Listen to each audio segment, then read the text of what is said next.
les collègues professionnels du spectacle vivant ne seront pas étonnés pour questionner les non-spectateurs, les non-publics. C'est là où ça va demander le plus de temps, d'inventivité. La première des choses, ça va être de devoir sortir de son lieu. Enfin, pour nous, je parle d'un lieu puisqu'on est dans un théâtre. On a essayé plusieurs choses. L'un de nos partenaires, la ville d'Auxerre, a bien voulu le diffuser par le biais de sa newsletter, sur son site internet, etc. Mais ça ne va pas permettre, par exemple, en tout cas nous ça ne nous l'a pas permis, de toucher des non-spectateurs parce que comme ce n'est pas quelque chose qui les intéresse naturellement, ils ne vont pas se pencher et aller passer 5 à 10 minutes à cet endroit-là. On avait aussi disposé des urnes à différents endroits de la ville, où les gens pouvaient remplir effectivement ce questionnaire à ces endroits-là. Encore une fois, ça c'était une possibilité, mais on s'est rendu compte qu'il fallait accompagner les gens aussi pour qu'ils aient l'envie de le remplir et de donner leur avis. On s'est dit il faut aller à des endroits, il faut y aller physiquement, puisque c'est la rencontre directe, là comme dans un travail de médiation culturelle, qui va permettre de toucher des non-spectateurs. Donc on a sélectionné des endroits où on peut avoir un panel de population qui va être très, très mélangé, donc très représentatif.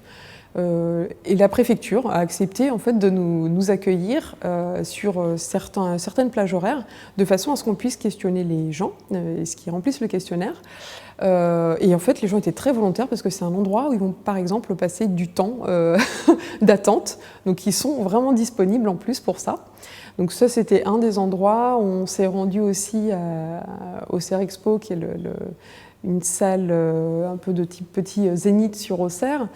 Et là, ça nous a permis de toucher des gens qui étaient sur des sorties qui n'étaient pas du tout sur des sorties identiques à celles du théâtre. Voilà, donc c'est vraiment tout ça qui nous a permis d'avoir un volume d'un tiers de personnes qui ne sont pas des spectateurs.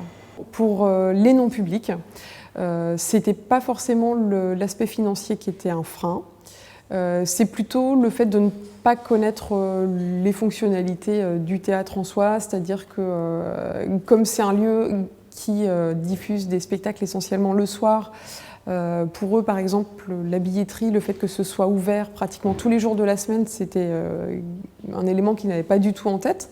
On s'est rendu compte que pour eux, venir au théâtre, c'est un grand engagement parce que ça va avoir un impact fort sur eux aussi. C'est-à-dire que l'expérience vécue au théâtre est beaucoup plus forte qu'une expérience vécue au cinéma, par exemple. Ils vont venir, et donc s'ils sont déçus, ils vont être déçus pour très longtemps. S'ils sont ravis, ils vont vraiment garder aussi cette expérience forte.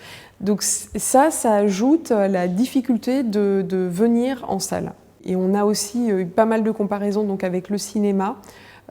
Les gens qui ne sont pas spectateurs ne viennent pas parce qu'ils ne savent pas s'ils vont trouver une place le soir même, parce que ce sont des gens qui ne sont donc pas forcément dans l'anticipation et qui de ce fait préfèrent aller au cinéma parce que cinéma, il y aura un film à voir, quel que soit le film, la salle sera ouverte. Voilà, ça c'est des éléments de connaissance qu'on a pu récolter.